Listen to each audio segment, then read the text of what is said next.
Hi everyone, my name is Anna, and I'm a 30-year-old living in San Antonio, Texas. Soon, I'm planning to relocate. I recently emerged from a challenging marriage of a year and a half, which I could only leave with my dad and the police's help. I blame myself for getting into that situation. Perhaps if I had been wiser, I would have avoided it altogether. I've always been quiet and reserved, preferring my computer and the online world to socializing. Rarely did I go out to pubs, and when I did, I was cautious about strangers trying to befriend me, fearing the potential dangers they could pose. I lost my mother to a heart condition when I was just 7 years old, leaving my dad, a Navy SEAL since he was 25, to raise me. His job often took him on long voyages, leaving us behind, but he always tried to stay connected through letters and calls. After my mom passed away, he returned home to find me inconsolable. He did everything to comfort me, promising that everything would be okay now that he was back. Despite his efforts, the loss deeply affected both of us. I remember seeing him overwhelmed with grief for the first time when I had a playground accident. He took a short break from work to be with me, then left me in my grandmother's care, who looked after me in his absence. He asked me to be good to her and promised to return soon, instructing my grandmother to teach me how to bake and cook my favorite treats.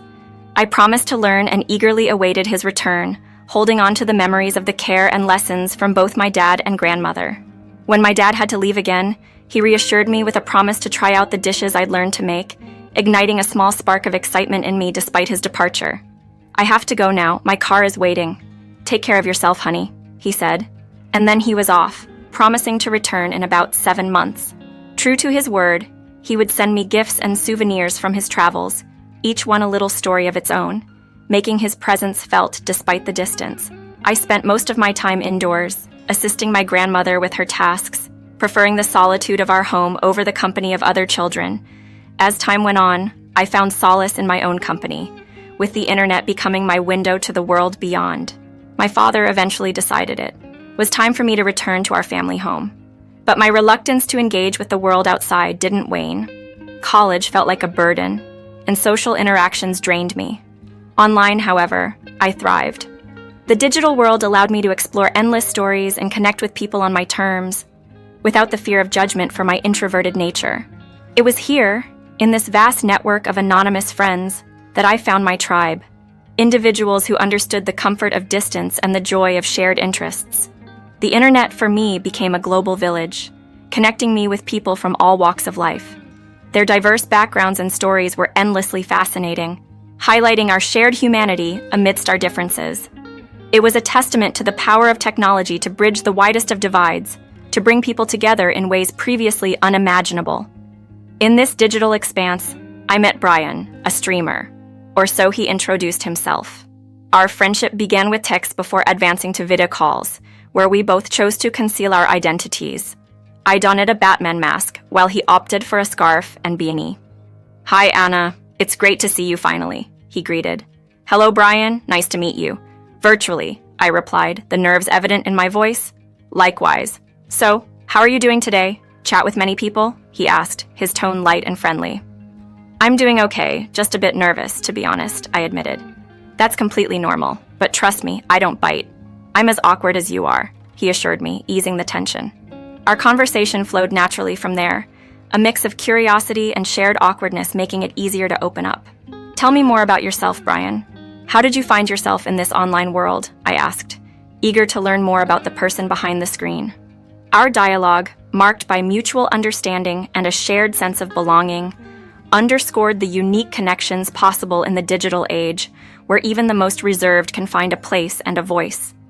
I've always had a fascination with meeting new people and understanding different viewpoints. However, I find myself spending a lot of time at home, which makes the online community a fantastic avenue to explore those interests. "What about you?" I asked. "Well, I'm pretty introverted, so interacting in person can be a bit tough for me. The online world feels safer, and it's easier for me to express myself," I explained. It was comforting to know virtual connections could offer meaningful interactions. Discovering we had crossed paths felt like a small stroke of fate. As we continued our conversation, finding shared interests and exchanging life stories, I felt increasingly comfortable. The ease of our interaction was surprising. I didn't expect to feel so at ease talking with someone online. "Thanks for making it so natural," I said, genuinely grateful. "The feeling's mutual, Anna. You're easy to talk to, and I'm glad we met. If you ever want to chat, I'm usually around playing Mario. Oh, and do you game? He inquired. I'd enjoy that, Brian. But no, I mostly spend my time blogging and browsing Reddit. There's so much you can learn from the experiences others share there, I shared, highlighting my preference for soaking in diverse perspectives online. True. Sometimes our own lives seem so mundane in comparison. I trust my online friends more than my offline ones. What I love about online interactions is the freedom. They're without obligation. You can engage or take a step back, as you prefer, Brian added, a sentiment I deeply resonated with. Through our discussions, Brian and I formed a genuine bond, one that felt as real as any friendship formed in person. This virtual connection, founded on mutual understanding and an open mind, felt like it had the power to bridge any distance between screens. I'm curious to see where this online journey will take me, but one thing is clear. The experiences and lessons from my digital sanctuary have fundamentally shaped me. These learnings will forever be a part of who I am as I venture through life. However, my dad is quite cautious and traditional. If he discovered I was forming friendships with people I've never met in person, he'd be far from pleased. The last time he visited, he took the opportunity to give me a lecture over dinner. "How are your studies going, Dove?" he asked. "Dad, I've graduated, but you wouldn't know. You couldn't make it," I replied, a touch of sadness in my voice. "Oh, Anna, I know I missed it, and I'm truly sorry. I was caught up with work, but please know I regret not being there," he apologized, his remorse genuine. Despite our differences, the bond we shared was strong, a mix of love, concern, and a deep, if sometimes challenging, understanding. I even dropped you an email about coming for your birthday. "Tomorrow's my pumpkin's big day, huh?" "Please, stop with the old names." "I'm not 9 anymore," I protested, feeling a bit embarrassed. "In my eyes, you'll always be my little dove. But let's talk about what's next for you. Have you thought about working or?" he asked, changing the subject. "I'm not sure yet," I replied, a hint of uncertainty in my voice. "What do you mean, not sure? What are your peers up to these days?" "I don't have friends," I admitted, feeling a bit isolated. He was taken aback. "Listen, I didn't send you to live at your mom's house just so you could avoid the world. There's so much out there, so many people to meet. You're missing out by staying in." "That's just it, Dad. I don't know how to meet people. I mean, I have friends, but they're all online." "Online? Anna, that's not the best way to make friends," he sighed, a mix of concern and frustration in his voice. "Okay, what if we went out for some shopping today? Just the two of us. It's been a while since I've gone out," he suggested, trying to encourage me. "I'm not sure I'm ready for that." I hesitated, the thought of stepping outside my comfort zone daunting. "Come on, Anna. You need to try.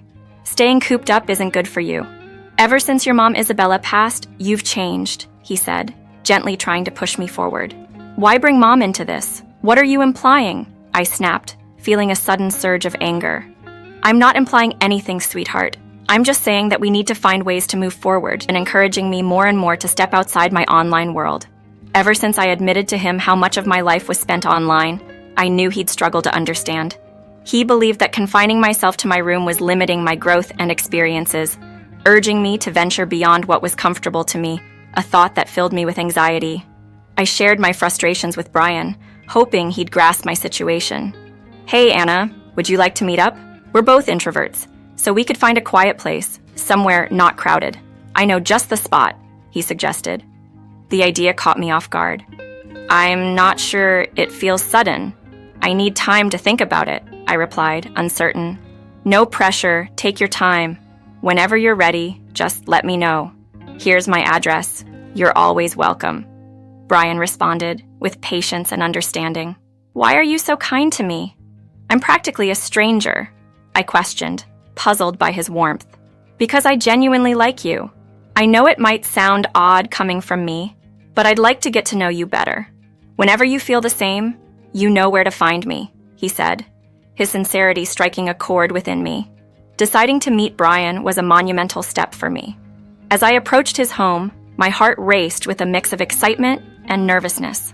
Surprisingly, he lived quite close, only a 35-minute drive away.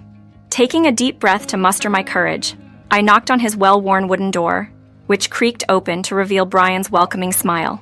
His warmth immediately lessened my anxiety. Brian was unexpectedly charming, And while his home wasn't outwardly impressive, it possessed a certain lived-in charm that felt genuinely inviting. The interior revealed much about him. Shelves lined with beloved classic books, a collection of board games, and a well-set-up computer space. "Welcome. My humble abode is honored by your presence, my fair." Master," he joked, attempting some game lingo. "I might not catch all the gaming references, but thank you. Your place is cozy. Do you live here alone?" I inquired, stepping into his world. "No, my fair princess, I share it with my mom," he replied, his tone light, inviting me further into his life and home. A gesture that bridged the gap between our online connection and the new, unfolding reality of our friendship. Brian lives with his mom on the ground floor, while he has the top floor all to himself. He invited me over to show me around, and we spent the whole day getting to know each other better. Our in-person meeting made our bond stronger, and I found myself truly valuing the person I'd met online. Brian's kindness and humor were just as I had imagined, making me appreciate his company even more. As the evening approached, Brian suggested a walk in the nearby park. This relaxed me further, transforming my initial nerves into comfort. Being with him felt like a natural progression of our online conversations, yet there was a new closeness that you could only get from being together in person. During our walk, I mentioned not celebrating my birthday due to a fallout with my dad. Brian was sympathetic and hoped for reconciliation, believing that family ties would prevail. However, as Brian and I grew closer, his possessiveness became apparent. He insisted on constant communication, getting upset if I spoke to others. Despite his claims of love and protection, I couldn't shake off the feeling that I was part of a game with him. Adding to the complexity was his mother's disapproval of our relationship. It hurt knowing she had negative feelings towards me without having met me. Brian's closeness with his mother, while understandable, made me feel like an outsider. Despite these challenges, the oddest part was his mother's seemingly contradictory desire for us to get married, knowing I had no one else. This made navigating our relationship and his family dynamics all the more complicated. In a whirlwind of misplaced trust and vulnerability, I found myself swept up into a secretive marriage with Brian, a decision driven by his insistence and manipulation.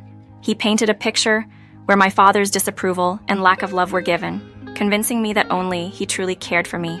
This narrative led me to silently accept a union that I hoped would be my haven, yet it turned into anything but. As the months wore on, a different side of Brian's mother emerged, one that thrived on diminishing me with her harsh words and actions. Initially, I tried to dismiss her cruel remarks as misunderstandings, believing time would soften her view of me.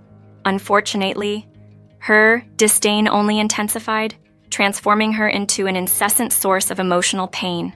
Whether criticizing my cooking, questioning my cleanliness, or belittling my efforts, her intent seemed clear: to make me feel unwelcome and inadequate. Meanwhile, Brian remained detached, lost in his world, leaving me to face this torment alone.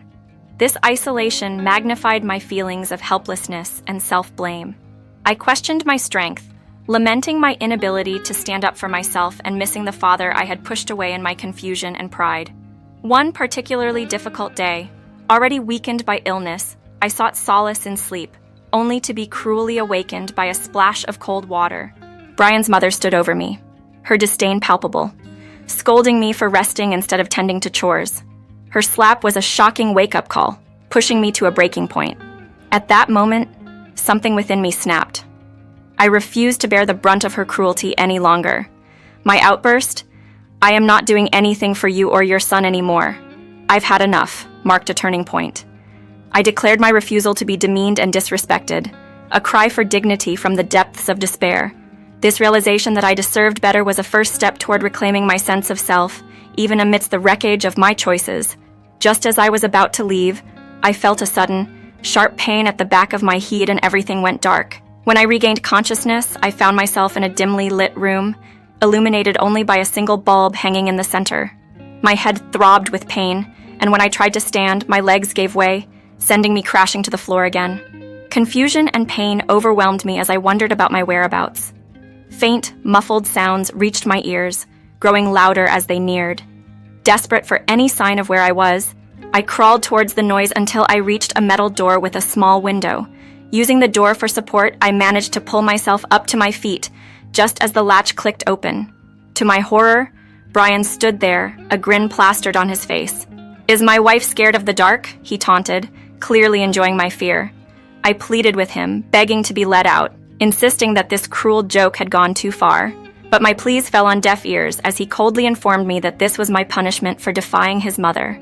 He claimed he would keep me locked away, cutting me off from the world as retribution. The reality of my situation sank in as he mocked me further, pointing out my isolation and lack of family support. My despair deepened with his harsh words, but a flicker of hope appeared when I felt my phone in my pocket. It was broken, yes, but not completely dead. The screen faintly glowed, offering me a slim chance to call for help. In that dark, cold basement, a mix of fear and resolve surged within me. How had my life spiraled into this nightmare for merely standing up to unjust treatment? Despite the dire circumstances, the possibility of contacting my dad ignited a small spark of hope amidst the darkness. Memorizing my dad's number was a lifeline I never knew I'd need. With hands shaking and tears blurring my vision, I dialed his number, my voice trembling as I recounted the terrifying ordeal, clinging to a sliver of hope that he could rescue me from this nightmare. 3. Agonizing days later, when despair nearly claimed me, the sound of a car outside sparked a faint glimmer of hope. My heart raced as I listened for footsteps approaching. The door finally swung open, and there stood my dad, his presence a towering force of reassurance. Relief flooded through me, mingled with disbelief, as I realized he had come to my rescue, bringing the police with him. Brian was taken into custody, and their attempts to fabricate excuses fell flat. Their fate in court loomed ominously as they faced the consequences of their actions. "You have no idea what awaits you," my dad said, his voice firm, his disappointment and anger palpable. Despite their pleas and lies, the truth was clear. As we left the dark confines of that basement, I felt a surge of courage and resolve. This harrowing experience, though painful, illuminated my strength and the unshakable support of my dad.